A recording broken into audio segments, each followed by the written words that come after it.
ছাত্ৰ-ছাত্ৰীসকল আজি ক্লাছ 6ৰ সমীয়া পৰীক্ষাৰ বাবে বিজ্ঞানৰ কেইটামান আৰ্হি চমু প্ৰশ্ন লৈ আহিছোঁ। এই প্ৰশ্নকেইটা অকণমান আলোচনা কৰোঁচোন। প্ৰথম প্ৰশ্নটো সুধিছে দৈৰ্ঘ্যৰ এছআই একক হ'ল মিলিমিটাৰ, চেণ্টিমিটাৰ, মিটাৰ, ফুট। দৈৰ্ঘ্যৰ এছআই একক হ'ল মিটাৰ। চি নম্বৰটো ইয়াৰ শুদ্ধ উত্তৰ। 3 নম্বৰ প্ৰশ্ন নিৰ্দিষ্ট সময়ৰ মূৰে মূৰে পুনৰাবৃত্তি কৰা গতিক বোলা হয় বৃত্তীয় গতি, সৰলৰৈখিক গতি, পৰ্যাবৃত্ত গতি।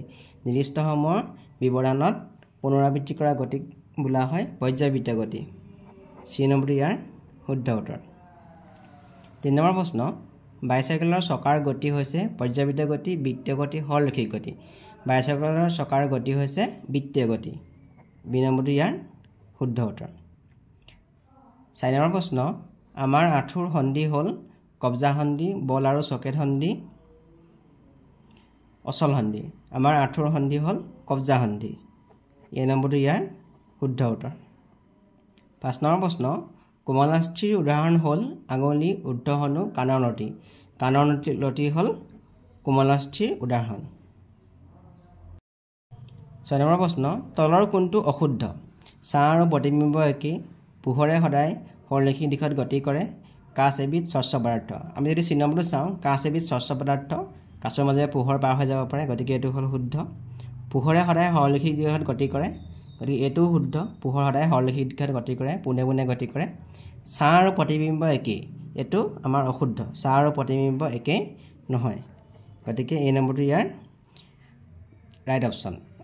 7 নম্বৰ প্ৰশ্ন তলৰ কোনটো ঈষৎ স্বচ্ছ বস্তু? এই নম্বৰ আছে কাঠ, কাঁচ, হাতৰ তলুৱা। ঈষৎ স্বচ্ছ বস্তু মানে হ'ল তাৰ মাজেদি পোহৰ পাৰ হৈ যাব পাৰে, কিন্তু আমি তাৰ বস্তুটো আমি অস্পষ্ট দেখোঁ মানে। এতিয়া হাতৰ তলুৱাটো হ'ব ঈষৎ স্বচ্ছ বস্তু এটা। চি নম্বৰটো ইয়াৰ শুদ্ধ উত্তৰ। কাঠ হৈছে অস্বচ্ছ, কাঠৰ মাজেৰে পোহৰ পাৰ হৈ যাব নোৱাৰে। কাঁচটোৰ মাজেৰে পোহৰ পাৰ হৈ যাব পাৰে, কাঁচটো স্বচ্ছ। হাতৰ তলুৱাটো হ'ল ঈষৎ স্বচ্ছ বস্তুৰ উদাহৰণ। 9 নম্বৰ প্ৰশ্ন উদ্ভিদে অতিৰিক্ত পানীভাগ বায়ুলৈ এৰি দিয়া প্ৰক্ৰিয়াটোক বোলা হয় সালোকসংশ্লেষণ, প্ৰচ্ছেদন, বাষ্পীভৱন। উদ্ভিদে অতিৰিক্ত পানীভাগ জলীয় ভাৱ হিচাপে বায়ুলৈ এৰি দিয়ে আৰু সেইটোক কোৱা হয় প্ৰচ্ছেদন। বি নম্বৰটো ইয়াৰ শুদ্ধ উত্তৰ। তলৰ কোনটো অশুদ্ধ সুধিছে? এ নম্বৰ কৈছে ভিনেগাৰ পানীত মিহলি হয়, আয়ডিনৰ অভাৱত গৰল বেমাৰ হয়, তেল পানীত মিহলি হয়। ভিনেগাৰ পানীত মিহলি হয়, এইটো শুদ্ধ। আয়ডিনৰ অভাৱত গৰল বেমাৰ হয়, এইটোও শুদ্ধ। তেল পানীত মিহলি হয়, এইটো হ'ল অশুদ্ধ। তেল পানীত মিহলি নহয়, গতিকে চি নম্বৰটো ইয়াৰ ৰাইট অপশ্যন। 10 নম্বৰ প্ৰশ্ন তলৰ কোনটো বল আৰু চকেট সন্ধিৰ উদাহৰণ? এই নম্বৰটো কৈছে আঁঠুৰ যোৰা, উৰু সন্ধি, কিলাকুটিৰ যোৰা, বাহুৰ সন্ধি। বল আৰু চকেট সন্ধিৰ উদাহৰণ হ'ল ইয়াত বাহুৰ সন্ধি। বাহুৰ যোৰাটো হ'ল আমাৰ বল আৰু চকেট সন্ধিৰ উদাহৰণ।